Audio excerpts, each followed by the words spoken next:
Shalom, bonsoir, peuple de Dieu. Que Dieu vous bénisse encore ce soir pour cette étude. Nous sommes en direct à Overcomers Ministry Church, pasteur Landry Adou. Et je vais laisser l'homme de Dieu vous saluer. Nous allons démarrer. Shalom, peuple de Dieu. Je vous salue dans le Seigneur. Je suis le pasteur Moses. Voilà, on va prier ensemble pour commencer l'étude. Père, nous te remercions, nous te bénissons pour cette opportunité, cette grâce que tu nous fais, ce privilège que tu nous fais, encore d'enseigner de ta part. Seigneur, tu as la parole faite chair. Fais-nous grâce par ton Esprit Saint, afin que, Seigneur, nous apprenons encore quelque chose. Ajoute un plus à la vie de quelqu'un et permets que tout soit sous ta coupole, sous ton contrôle.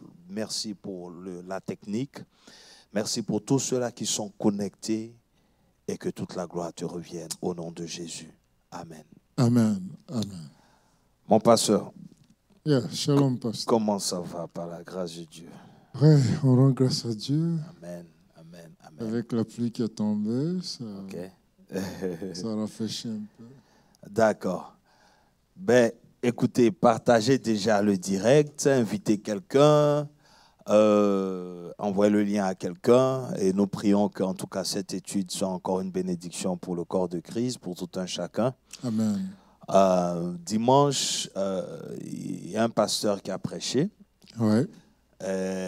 Il a prêché, je veux dire, c'est pas une continuité en tant que telle, j'ai envie de dire, parce qu'on a démarré une série. Oui. La crise identitaire. Yeah. En parlant des chrétiens, la crise identitaire. Et donc, dans cet élan, on a eu un message dimanche. Amen. Alors, tout de suite, on va prendre vos impressions, pasteur, et puis on va entrer dans le sujet. Nous bénissons Dieu pour la vie du pasteur Adou Landry qui nous a gratifiés d'un puissant message le dimanche. Ce message, pour ma part, m'a fait beaucoup de bien. Amen. Il y a des questions que je me suis posées au travers de ce message, mais concernant personnellement. Voilà, parce que si pour nous la parole, si nous admettons que la parole de Dieu est un miroir, cela dit que quand nous recevons la parole de Dieu, nous devons nous mirer et voir qu'est-ce qu'il va et qu'est-ce qui ne va pas. Amen. Amen. Et c'est en cela que je me suis posé certaines questions.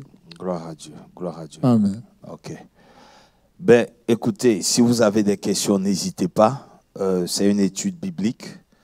Nous voulons nous assurer que nous comprenons et que le peuple aussi est béni. Amen. Alors, donc, nous avons commencé par, j'ai envie de dire, par Genèse 1, 26 et 27. Et il faut dire que nous sommes en train de parler de la crise identitaire. Tout à fait. Et dans toute étude, pas que je donne, mais vu que Genèse, c'est le commencement. Genèse, c'est le commencement. Je constate que, sinon ce qui est normal, que chaque fois que nous développons quelque chose, nous allons toujours retrouver les origines dans Genèse. Amen. Amen. Nous allons toujours aller voir, j'ai envie de dire le pattern, mais nous voulons voir déjà depuis l'origine. C'est comme si on diagnostiquait quelque chose. C'est ça. Et qu'on regardait dans la lignée, dans aller jusqu'à la racine. Voilà, à la racine, pour voir un peu qu'est-ce qui a été fait, comment ça a été fait.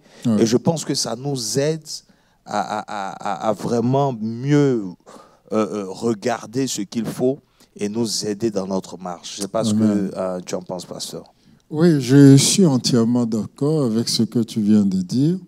Pour tous ceux qui étudient la Bible, nous savons que les 11 premiers chapitres de la Bible nous parlent de l'origine de toutes choses. Amen. Donc, quoi que ce soit que vous voulez discuter ou ressortir, que ce soit dans le monde ou au travers de la Bible, vous devez examiner ces dires dans ces 11 premiers chapitres. Amen. Bon, c'était en Juteron, le 12e chapitre, qui est l'appel du Père de la foi, le Père Abraham. Le fait d'être allé à l'origine en disant Dieu voulant créer des choses sur la terre, il n'a pas eu à consulter son conseil. Tout à fait. Mais quand il est arrivé au chapitre de l'homme, Yes. il a tenu un conseil. Amen, amen, amen, amen. Il a tenu un conseil. Et on en a parlé déjà, mais quand j'étais en train même de méditer sur l'étude, je me suis rendu compte que on a commencé au verset 26, Oui. mais la nature aussi a subi sa crise. Tout à fait. La création, en fait. Oui. Parce que je suis allé jusqu'à Genèse, je vois au commencement, Dieu créa les cieux et la terre. Oui. Et ensuite, on a le vide, que les théologiens appellent le tohu-bohu. Voilà le chaos. Le chaos et tout ça. Donc, c'est une crise aussi. C'est ça. Vous voyez un peu? Yeah. Et on voit que c'est une restauration qui se fait. Dieu vient maintenant rétablir ou bien repositionner les choses. Tout à fait. Donc la nature aussi a subi sa crise, Oui. mais par la parole. Yeah. Par la parole. Yeah. Voilà. Par la parole, Dieu vient et restaure toutes choses. Amen. Amen. Et donc, quand tu arrives maintenant à l'homme, comme tu as dit, on se rend compte que Dieu utilise le conseil, c'est-à-dire tout ce qui a été créé pour participer à la création de l'homme. Amen. Et c'est en cela que nous avons dit que cette création n'était pas Adam. Yeah. N'est-ce pas? C'est la conception de l'homme. C'est ça. C'est spirituel. Oui. Et selon Jean 4, nous disons que Dieu est esprit. Oui. Donc, il conçoit cela d'abord spirituellement. Tout à fait. Selon son essence, selon sa substance, lui, Dieu. Ouais. Et voici ce qu'il dit. Il dit, puis Dieu dit, faisons l'homme à notre image. Yeah. Ici, nous avons mis l'accent sur le fait qu'il dit à notre image. Pourtant, il dit faisons. Yeah. N'est-ce pas? C'est un conseil, mais il termine la question par une identité. Amen, amen, amen. Une image. Une image. Selon notre ressemblance. Et qu'il domine sur les poissons de la mer, sur les oiseaux du ciel, sur le bétail, sur la terre, et sur tous les reptiles qui rampent sur la terre. Amen, amen. Pasteur Moses, je vous écoute. Avant d'en arriver au verset 26, je voulais rappeler la coloration que tu as faite au travers de la lumière. Ok. Comme tu l'as mentionné tout à l'heure, il y avait un tohu-bohu, il y avait un chaos, Yes. il y avait les ténèbres qui couvraient la terre. Et Dieu dit que la lumière soit. Yes. Alors pour beaucoup de personnes, comme tu l'as rappelé dimanche, on pourrait penser immédiatement à la lumière du soleil, de la lune, des étoiles. Tout à fait. Ce n'est pas cette lumière-là. Exactement. On parle ici de la véritable lumière qui est la personne du Seigneur Jésus. Amen. Et ça, j'ai aimé le fait que tu aies rappelé ça. Amen. Amen. Donc, partons maintenant de verset 26. Dieu tient son conseil et Dieu décide que l'homme soit créé à son image et à sa ressemblance. Yes. Donc, ici, déjà, le point de départ, nous voyons que l'homme a eu une identité spirituelle avant d'être un être physique. C'est ça. Et j'aime bien comment il termine au verset 27. Et Dieu les créa hommes et femmes. Yes. Mais pourtant, on ne les voyait pas. C'est ça. C'est ça. Et quand on rentre dans le physique, au chapitre 2, on voit maintenant le processus, comment Dieu a façonné l'homme. Tout à fait. Adam et ensuite Ève, qui était sa femme. Amen, amen. Mais là déjà, mon pasteur, puisque c'est là que l'homme est mentionné. Oui, pour la première fois. Pour la première fois. Donc, ça nous donne automatiquement l'intention de Dieu pour l'homme. Yeah. La considération, sinon la position de l'homme. Et ensuite, sa mission. C'est-à-dire, on voit déjà ce que Dieu attendait de l'homme.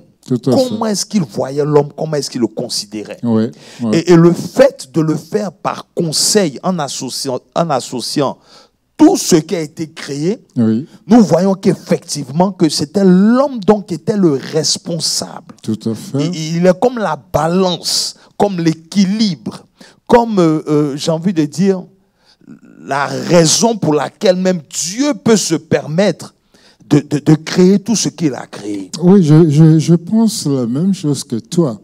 Parce que ici, moi je vois dans cette image un homme. OK.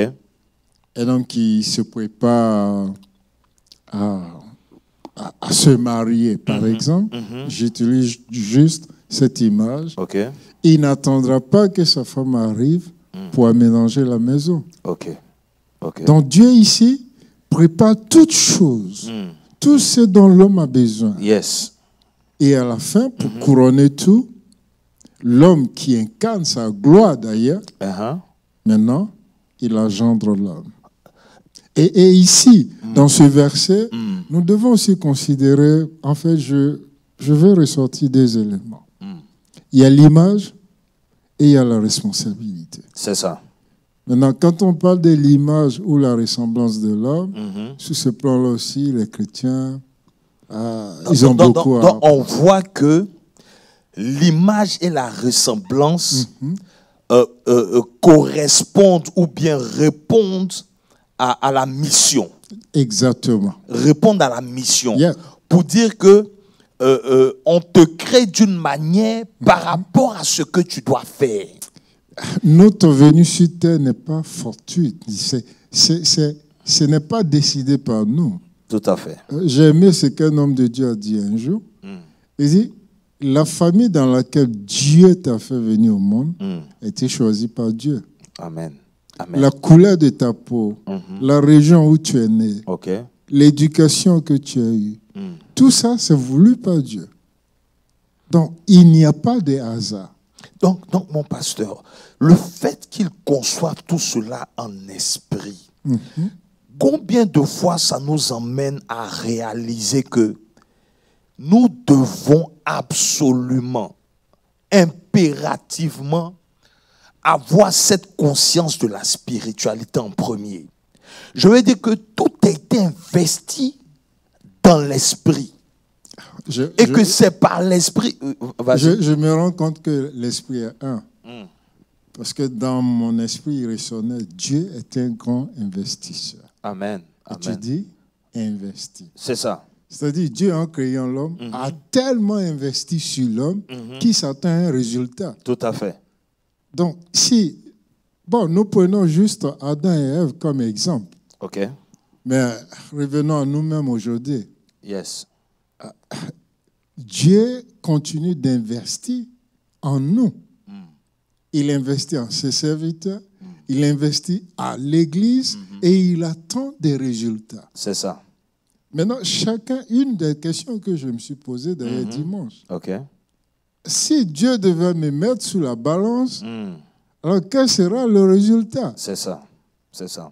Donc, chacun de nous, en fait, je pense, doit se poser cette question. Et ce verset est tellement profond, mon pasteur, parce que il dit qu'il domine sur les poissons de la mer. Oui. C'est-à-dire qu'il est en train de donner la nature des animaux et le domaine dans lequel ils évoluent. Exactement. N'est-ce pas? Yeah. Mais il dit que l'homme doit dominer sur tout ça.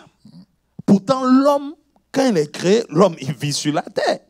Donc, ça veut dire que la dimension spirituelle t'emmène à pouvoir dominer là où même tu n'évolues pas naturellement. Yeah, ça, bon, après, c'est vrai que... pasteur. Vous voyez ce que je veux dire? Ça veut dire que Dieu nous montre ici que le fait que tu sois spirituel, tu as de l'ascendance, tu as la domination, même si ce n'est pas ton habitat. Parce que l'homme ne vit pas dans la mer. L'homme ne vit pas au ciel, selon ce passage. Oui. Ou est-ce que je veux dire, il ne vit pas sous la terre. Oui. Mais à cause de l'apport spirituel, à cause de la dimension spirituelle, Oui. l'homme donc n'a pas de limite en ce qui concerne toute la création de Dieu. Amen, amen. Ça, tu l'as très bien dit. Et ça, Paul nous le rappelle souvent dans ses écrits. Ok. La chute de l'homme a déprogrammé toutes choses. Sinon, au départ, l'homme était celui qui gouvernait, c'est ça, qui régnait sur toutes ces choses. Et c'est pour cela le Seigneur Jésus et Pierre ont pu marcher sur l'eau. Amen, amen, amen. C'est pour cela le Seigneur Jésus pouvait dire à la mer, calme, et le vent, Yes. arrête-toi là. Yes. Et il obéit. Yes. Et Yes. un homme comme Josué, parce qu'il a cru en Dieu, et l'Esprit de Dieu en lui pouvait dire au soleil, arrête-toi, et il s'arrête. Donc il a développé cette capacité, sinon cette dimension à arriver à cette image-là Exact. qui répond à cette autorité. On commence toujours avec Dieu, C'est ça. petit à petit. Et j'aimais le commentaire que tu as fait hier. Ne méprisons pas les faibles commencements. Tout à fait. Parce qu'avec Dieu, tu peux commencer faible. Mais Dieu t'attend à un niveau plus élevé. Tout à fait. Donc, ces hommes-là, comme Josué, comme Caleb, comme David, comme beaucoup d'autres d'ailleurs, ont expérimenté Dieu dans des petites choses. Rappelez-vous ce que Daniel a dit à l'eunuque. Nous nous nourrissons seulement d'eau et d'haricots. Mais ils étaient à meilleur bon point que les autres. Amen. Amen. Donc, quand tu essayes déjà, par les petites choses, ta relation, ton intimité avec Dieu, ton obéissance à Dieu, et que tu vois le résultat, ça peut t'amener maintenant à affronter la fournaise à Adam ou le lion, sans avoir peur. Amen. Amen. Amen. Gloire à Dieu. Donc, nous nous rendons compte que l'homme a été créé avec tout ce potentiel. Ouais. Et maintenant, nous partons maintenant pour constater que la crise identitaire a commencé après la chute. Oui, je dirais après la chute, mais dans l'introduction que tu as faite, tu as commencé en Genèse 3, verset 3, où le serpent pose une question à la femme. Et c'est d'ailleurs l'élément déclencheur, la première question qui est posée dans la Bible. Non, en fait, moi-même, j'ai une question quelque part là. C'est le verset 2. J'attends un jour, avec tous les grands bishops, je dois poser cette question. Non, tu peux déjà poser pas maintenant. Pour qui se prépare. Parce que moi-même, je suis encore en train de réfléchir.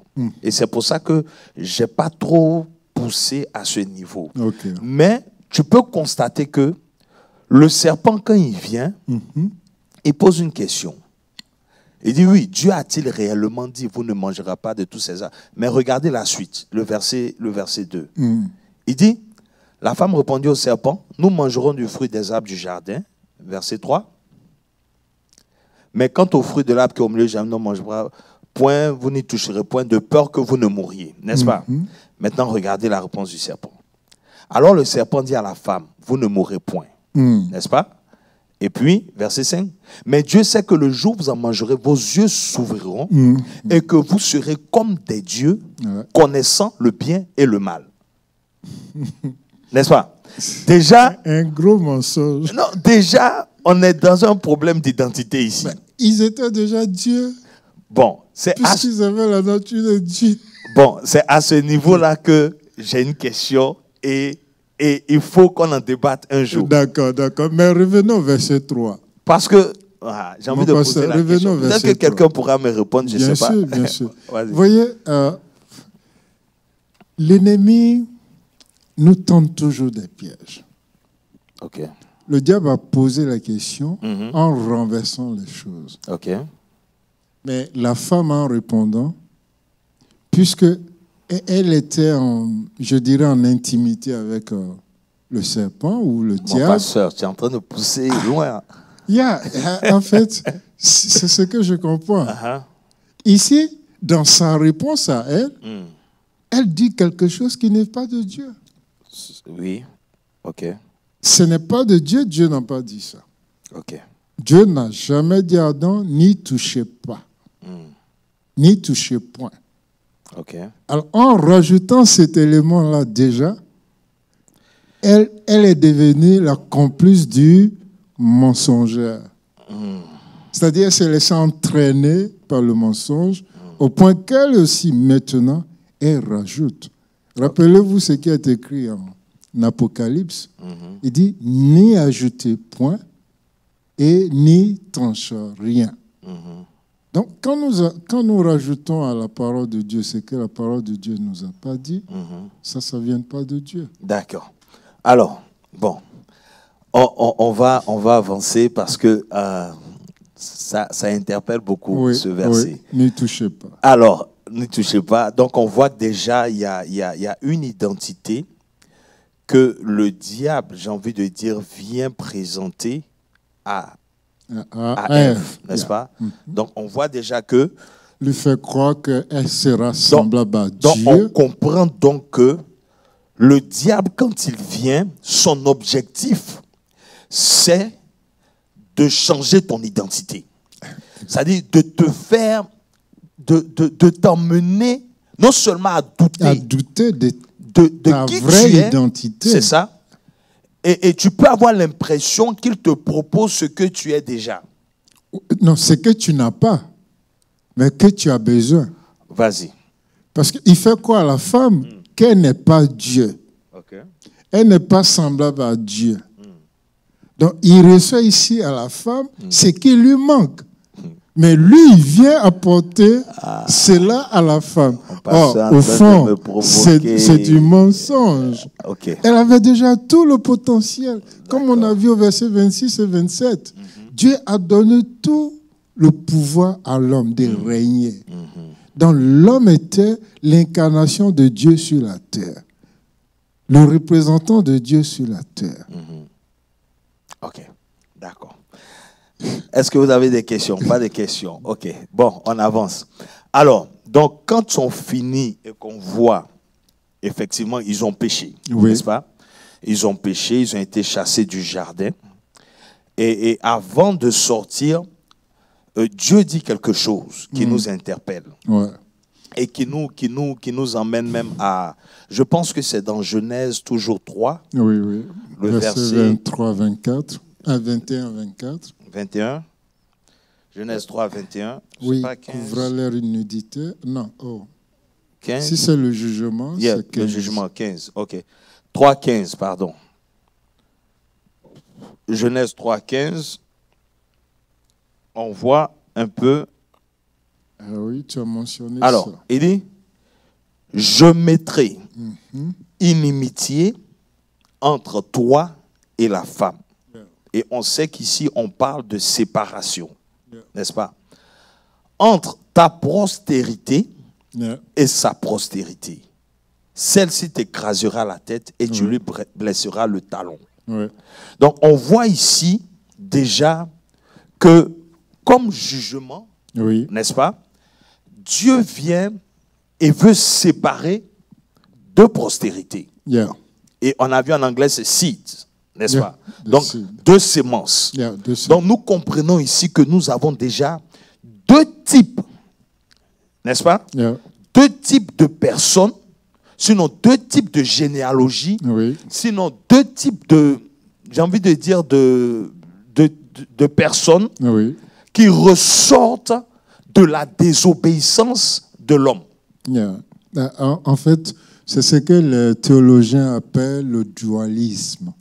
Le dualisme, ici, les théologiens expliquent que Dieu, en créant toutes choses, comme nous l'avons vu au commencement, il y avait la lumière et il y avait les ténèbres.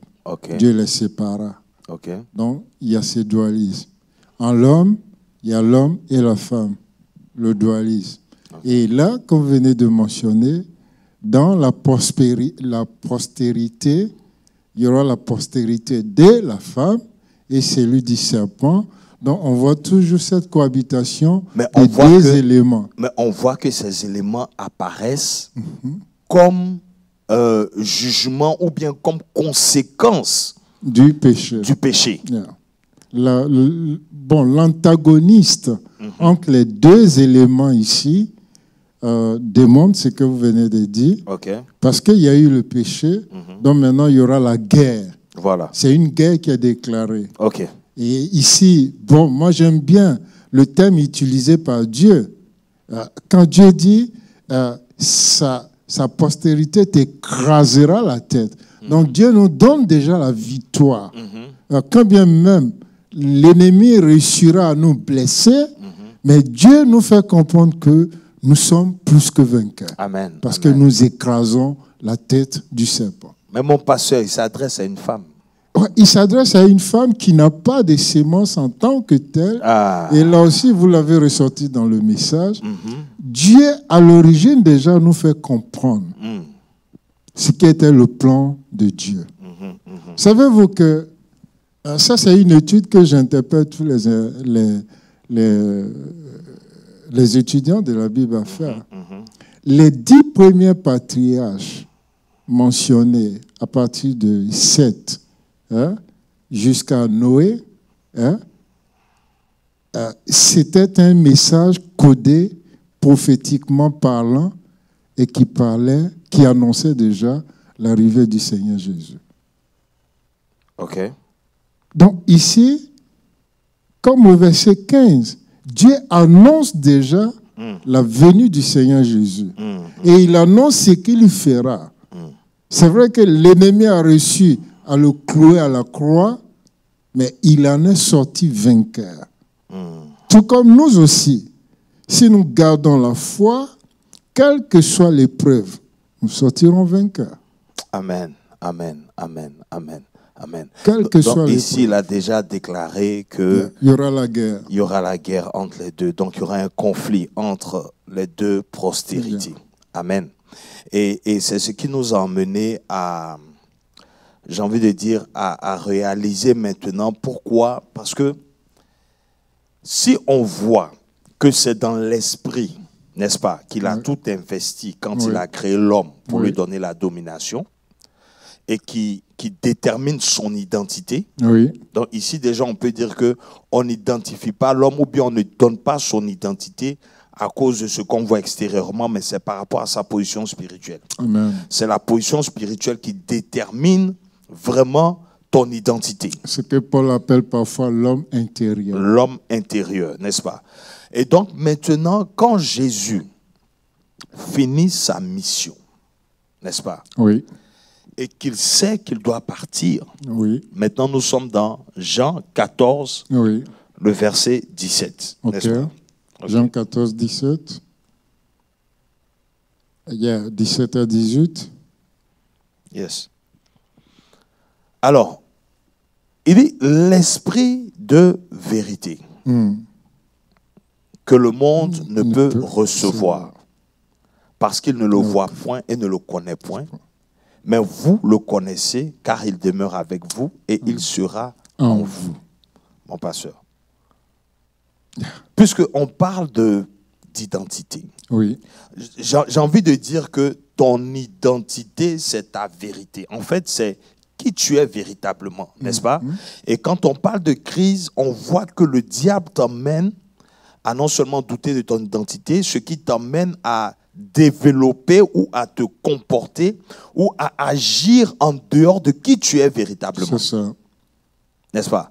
Et on a vu dans les études précédentes, dans les messages aussi, que ton identité pouvait être affectée par comment tu as grandi, par une expérience passée, par une crise, ou quoi. Vous voyez ce que je veux dire? Alors, donc, par le groupe de personnes que tu fréquentes. Justement. Donc, par ici, les mets que tu manges. Tout à fait. À la table du roi. À la table du roi, les mets du roi et tout. Donc, ça peut affecter ton identité. Et donc, on voit que l'homme grand H, ayant subi, n'est-ce pas, ce qu'il a subi dans Genèse, maintenant, ici, nous sommes à un moment où Dieu est en train, si tu veux, en quelque sorte, de restaurer l'homme. Amen. N'est-ce pas? J'aime bien ce mot. Voilà, restaurer l'homme. Donc, pour restaurer l'homme, malgré le fait qu'il soit venu et qu'il ait fait tout ce qu'il a fait, Oui. qui est toujours par son esprit, Oui. il dit donc l'esprit de vérité. Mm. Parce que c'est par cet esprit-là que tout a été créé. Amen. Et c'est par cet esprit-là que l'homme aussi tire sa source. Amen. C'est en cela qu'on a dit que tu es fort dans ton domaine duquel tu as été tiré, Mm. en fait. Mm. Parce que dans la création, on va voir que le poisson a été Il est créé fort dans l'eau. dans l'eau. Et le lion est fort dans la forêt. Comprends un peu. Et l'aigle est fort quand il vole en l'air. Donc l'homme, naturellement, puisque l'homme est esprit, donc l'homme est fort dans l'esprit. Amen. Amen. N'est-ce pas?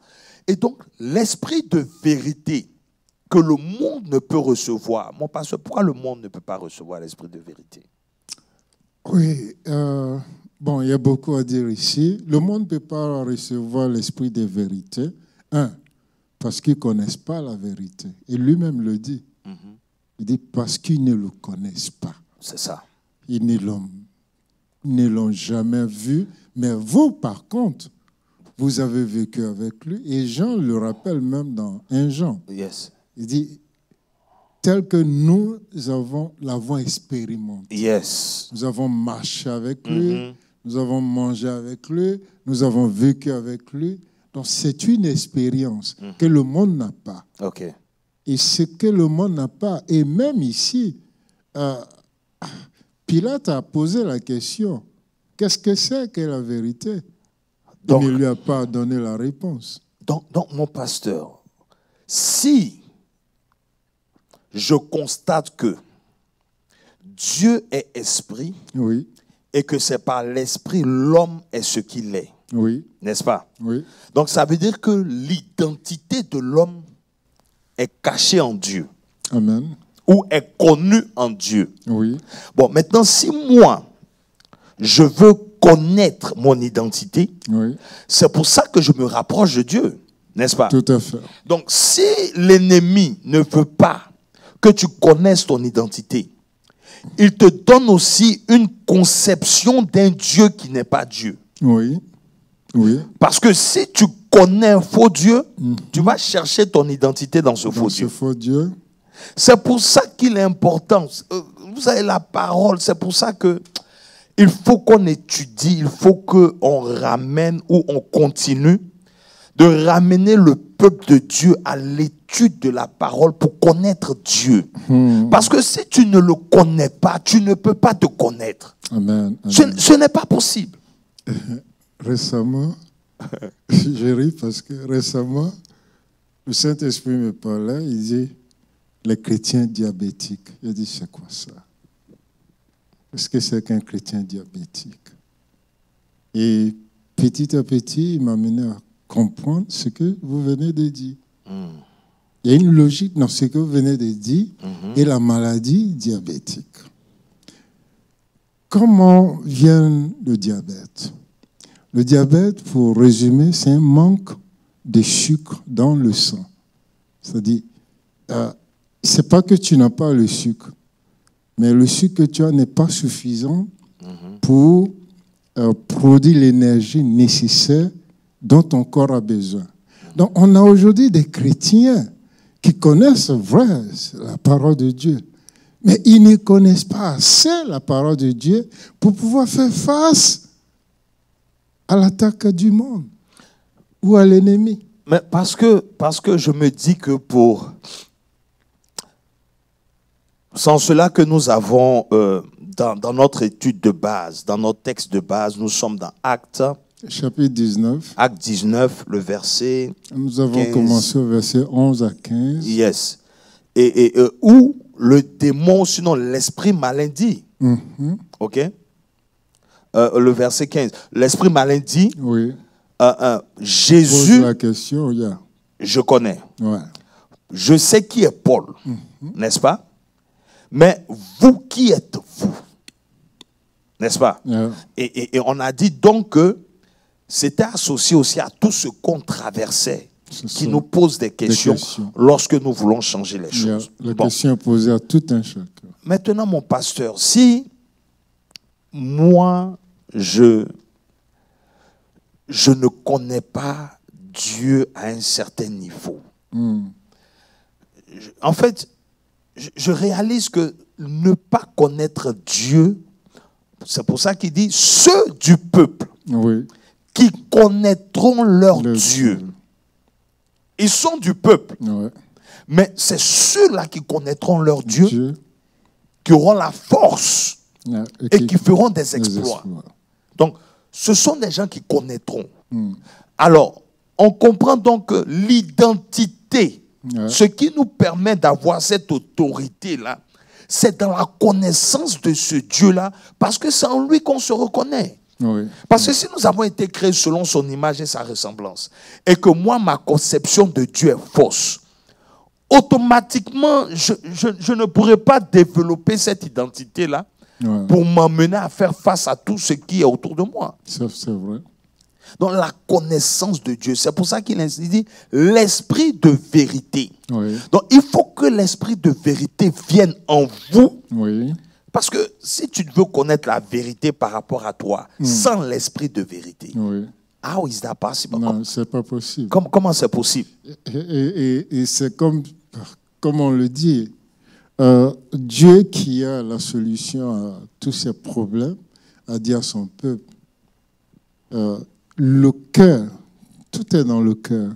Tout se résume dans le cœur de l'homme. Amen. Et il dit que le cœur du peuple était éloigné de lui. Donc pour ramener ce cœur à sa personne, à lui, Dieu, il dit quoi? Je leur donnerai un cœur nouveau. Et ça, c'est ce qui est mentionné dans l'Épître des Jean que nous avons lu. Donc Dieu choisit là de régénérer le cœur. Mais en faisant quoi? En venant habiter dans l'esprit de l'homme, l'esprit de l'homme est régénéré. Paul dit notre esprit a été scellé. Donc quand l'esprit de Dieu rentre, c'est fermé, c'est scellé. Rien d'autre ne peut entrer. Maintenant, comme ça a été prêché dimanche, il faut permettre à l'esprit de Dieu de prendre la place, de se développer. On me raconte l'histoire d'un homme. Ça pourra peut-être nous aider à expliquer ce que je vais dire. Le monsieur, il a construit 10 étages. Et il allait à l'église, il a vu son pasteur, il dit, bon pasteur, quand les gens viennent à l'église, ils ont des problèmes pour garer les voitures, je donne le sous-sol pour qu'on puisse parquer les voitures. Le jour où les voleurs sont venus, ils ont visité tous les autres, excepté le parking. Alors, il va poser la question au pasteur. Il dit, j'ai tout fait comme ça se doit. Pour consacrer même la maison, j'ai donné le sous-sol à Dieu. Ainsi de suite, et dans le premier, dans le deuxième, dans le troisième, jusqu'au dernier. Et à la fin, il s'est rendu compte quoi? Dieu attend que nous lui donnons tout. Amen. Amen. Dieu, il attend que nous lui donnons tout. Et c'est en cela que nous avons dit, quand nous avons développé le premier amour, où il fallait donner la première place parce que Dieu était un. Et que Dieu ne pouvait pas se contenter de la deuxième place, de la troisième place. Et nous nous rendons compte toujours que, vous voyez mon pasteur, c'est difficile de vouloir développer une vie chrétienne, j'ai envie de dire, sans ce qui fait même l'essence de la chrétienté. Parce que comment est-ce que tu peux te développer intellectuellement, tu te développes mentalement, tu te développes physiquement, mais le développement spirituel, j'ai envie de dire, est tellement négligé qu'aujourd'hui, on recule devant tout. C'est-à-dire qu'on n'a plus de force devant, au point où un miracle devient denrée tellement rare que ça surprend même le chrétien, en fait. Ce qui est supposé être notre vie de tous les jours, ce qui est supposé être naturel pour nous, C'est-à-dire de dire à quelqu'un, lève-toi, marche. Yeah, et il marche. Et on continue tranquillement.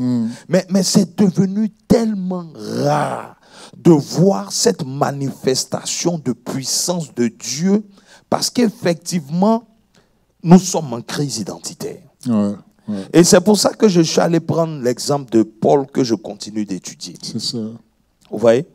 Parce que Paul dit dans Galates qu'il a été appelé, n'est-ce pas? Oui. Depuis le sein de sa mère. Yeah.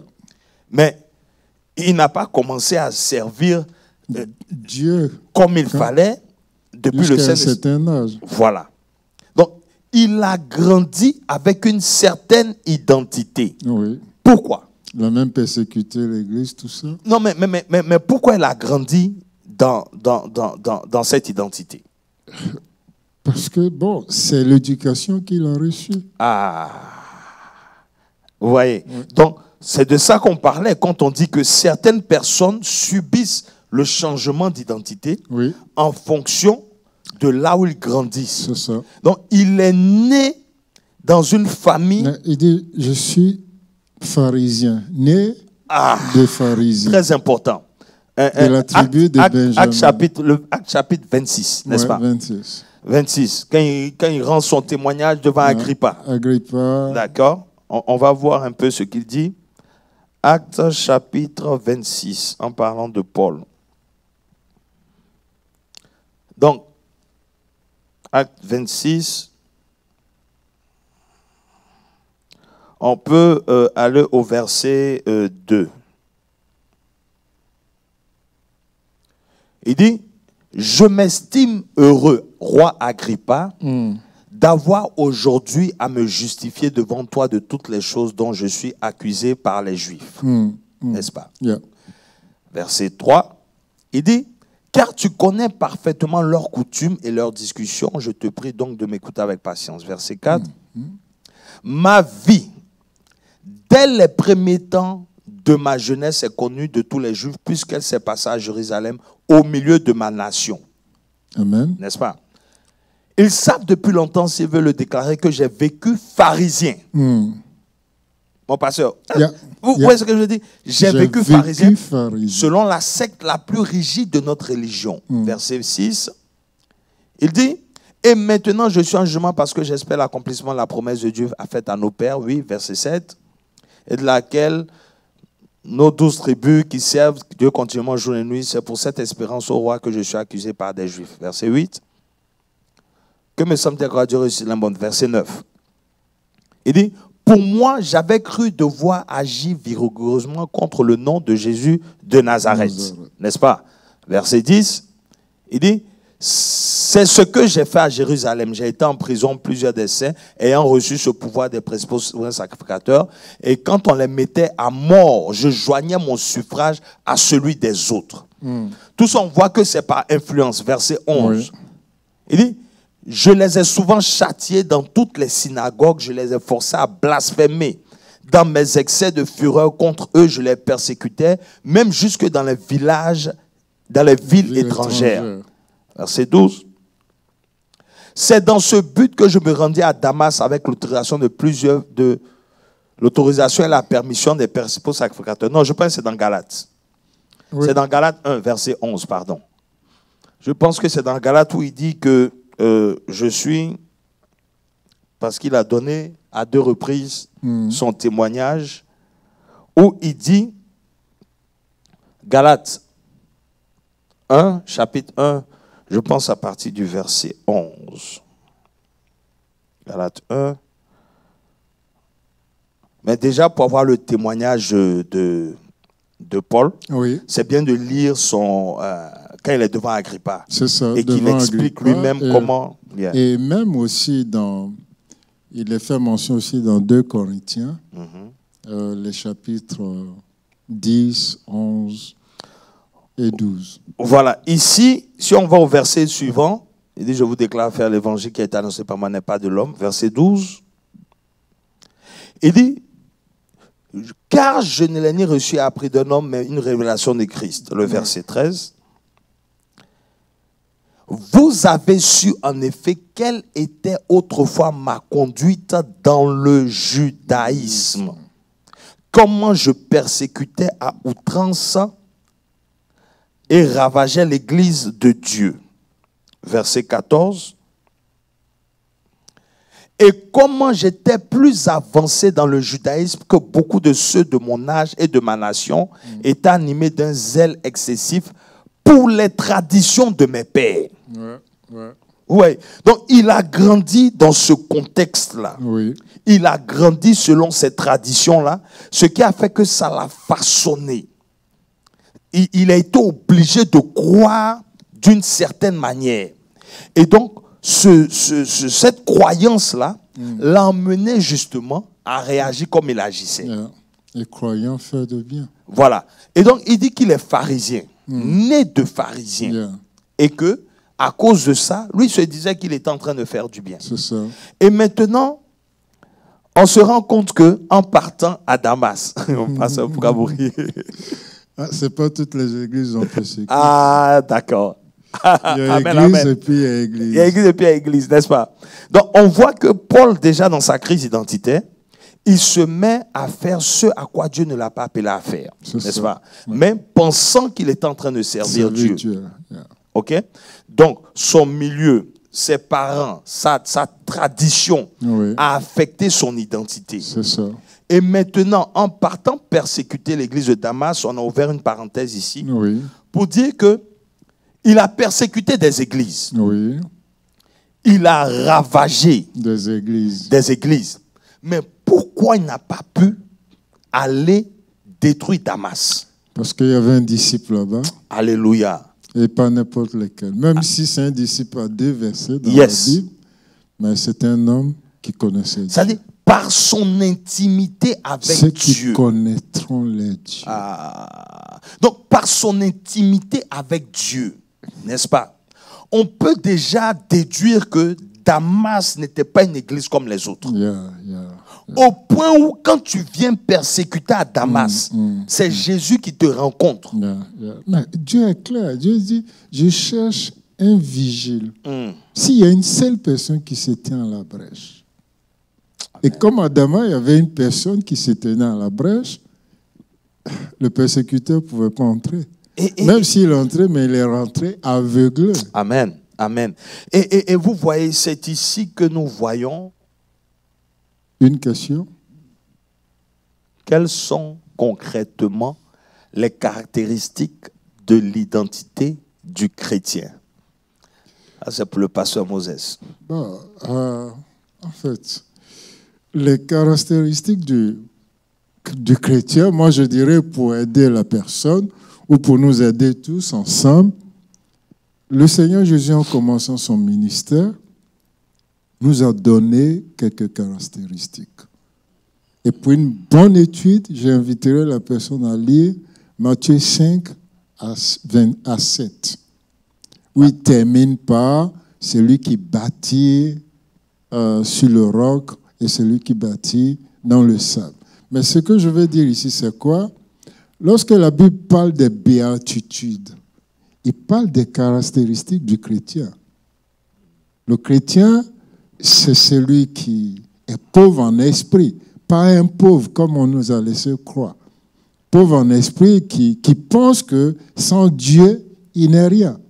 Donc il a besoin de Dieu. Voyez? Le chrétien, c'est aussi celui qui est pur. Quand il dit celui qui est pur verra Dieu. Voilà quelques caractéristiques qui est mentionnées. Et il ne s'est pas arrêté seulement à donner des choses qui peuvent nous plaire. Il allait jusqu'à la persécution. Même lorsqu'on est persécuté, on est chrétien. Paul le dit. Et même Pierre le dit. Si nous sommes persécutés parce que nous sommes chrétiens, il dit soyez heureux. Donc, ces quelques versets pourront aider certainement la personne. Ce que je peux ajouter à ça, pasteur, je pense que les caractéristiques de l'identité du chrétien, tu peux avoir ça résumé dans le fruit de l'esprit. Amen.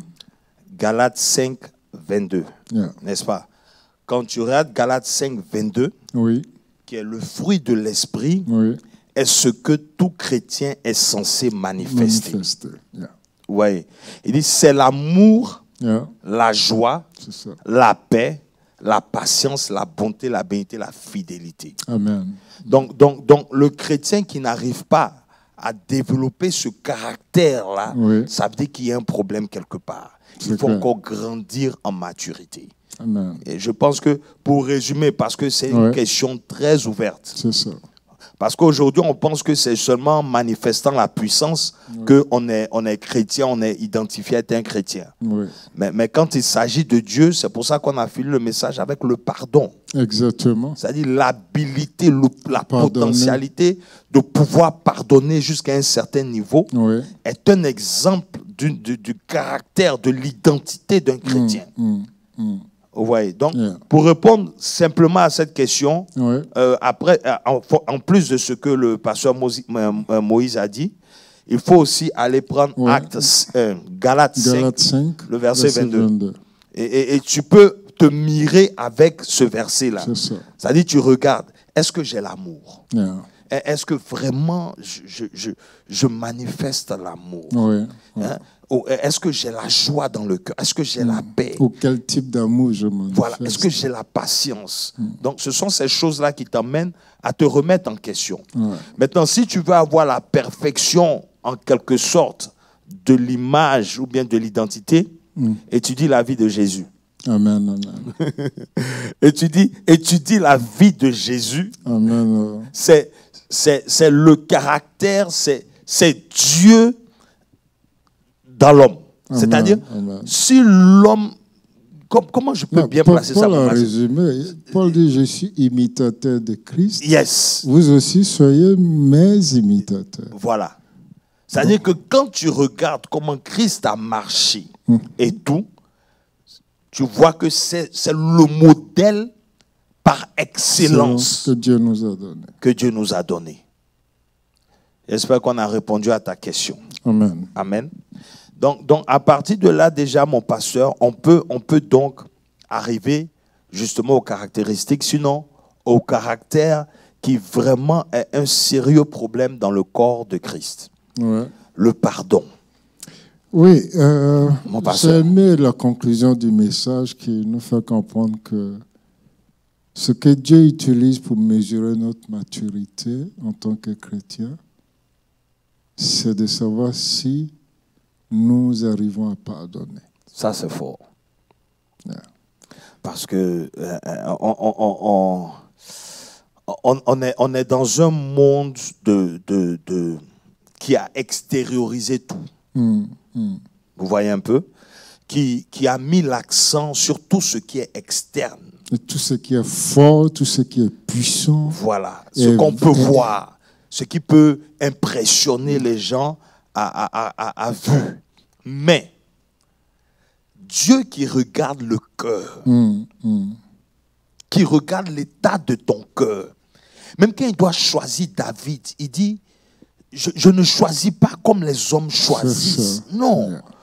Je ne regarde pas la taille, la forme et tout ça, mais je regarde le cœur. C'est ça. Et il porte son regard sur David, alors que c'est le plus grand prophète en ce moment Oui, oui. qui devait savoir ou bien qui devait pouvoir choisir selon le critère de Dieu. Yeah. Pour vous montrer à quel point l'homme se trompe très souvent en ce qui concerne le choix de Dieu. Oui, lorsque l'homme se base sur l'apparence, forcément, il commettra des erreurs. Les choses de l'esprit sont cachées dans le cœur. Donc, ce n'est pas extérieurement qu'il faut juger, mais c'est intérieurement. Donc, mon pasteur, comment est-ce que tu peux être rempli du Saint-Esprit Oui. et tu n'arrives pas à pardonner? Ça, c'est... Quelqu'un dira que c'est une violente question. Parce que tu ne peux pas prétendre avoir le Saint-Esprit en toi et refuser de pardonner. Non, mais c'est ce qui me ramène toujours à la véritable conversion, mon pasteur. Parce que si tu n'as pas réalisé le degré de pardon que Christ a manifesté, Oui. tu auras du mal à pardonner en fait. Parce que tu n'as pas encore la révélation ou tu n'as pas réalisé en fait que toi-même, le pardon que tu as reçu par Christ ne doit même pas te donner l'autorisation, bien même l'envie de garder rancune ou faire la place pour que tu n'arrives pas à pardonner. Ouais, j'aime bien l'exemple que tu viens de citer parce que le Seigneur Jésus lui-même nous donne un exemple concret. En Matthieu 18, je crois les versets 20 à 32 ou 34 par là. Il s'agissait d'un serviteur qui devait de l'argent à son maître. C'est ça. Et il supplie le maître. Le maître a pitié de lui et lui remet. Et le même serviteur qui sort dehors, c'est ça, qui voit un de ses compagnons, qui lui doit quelque chose d'inférieur, imaginez-vous, je dirais, $5 à côté de 5 millions de dollars. Et pour $5, il jette son compagnon en prison. Et le Seigneur nous montre ici l'état du cœur de l'homme. Pourquoi toi, à qui on a remis 5 millions de dettes, tu ne peux pas remettre le crédit de $5? Et à la fin, qu'est-ce que son maître fait? Son maître le jette, lui aussi à son tour, en prison. Pour nous montrer que le pardon, c'est dans le cœur de Dieu. Dieu veut qu'on pardonne. Seulement, moi je dirais, il y a le pardon et il y a la restitution et il y a aussi la restauration. Donc, si nous confondons ces trois mots, il est parfois difficile de dire aux chrétiens, est-ce que tu as pardonné ou pas? Non, c'est tellement grave, mon pasteur, que même quand tu viens avec une offrande, quel que soit le montant, c'est ça. On te dit de laisser là ton offrande. Tout à fait. Et d'aller régler d'abord le problème. C'est grave. Yeah. Ça veut dire que tu peux venir servir avec tout le zèle que tu veux. C'est une offrande. Tu peux apporter de l'argent, tu peux apporter tout ce que tu veux. Ce sont des offrandes. Oui. Tu viens à l'église le dimanche, tu apportes une louange, tu apportes une adoration, tu apportes tout ce que tu veux apporter. Ce sont des offrandes. Oui. Mais le Seigneur dit, laisse là ton offrande. Et va régler d'abord. Combien de services ou bien combien de fois on a manqué de faire parler ce que nous apportons à Dieu parce qu'on n'a pas pu pardonner à quelqu'un, parce qu'on a gardé rancune et on est à l'aise aujourd'hui à servir dans ces conditions-là. Pasteur Moses, qu'est-ce que tu peux dire ou bien... Oui, en fait, ce que tu... Bon, c'est une des questions que je me suis posée aussi dimanche pour dire qu'on doit s'examiner et voir à quel niveau nous nous situons. Parce qu'on ne peut pas prétendre servir Dieu ou venir à l'église et garder rancune. Ça ne se doit pas. Et c'est enlever à notre foi ce qui fait sa force. Et nous, nos communautés, il faut dire parce que nous, pas que nous combattons beaucoup contre la sorcellerie, mais à cause de nos origines, il faut reconnaître que la sorcellerie travaille beaucoup avec la haine, la méchanceté, la jalousie. C'est un terrain fertile. Et si tu n'as pas compris ça pour t'arranger à ce que ton cœur soit dégagé de tout ce qui est haine, de tout ce qui est rancune, de tout ce qui est méchanceté, tu es en train de donner de la force à l'ennemi. Tu es en train d'ouvrir des portes qui vont toujours te combattre et tout.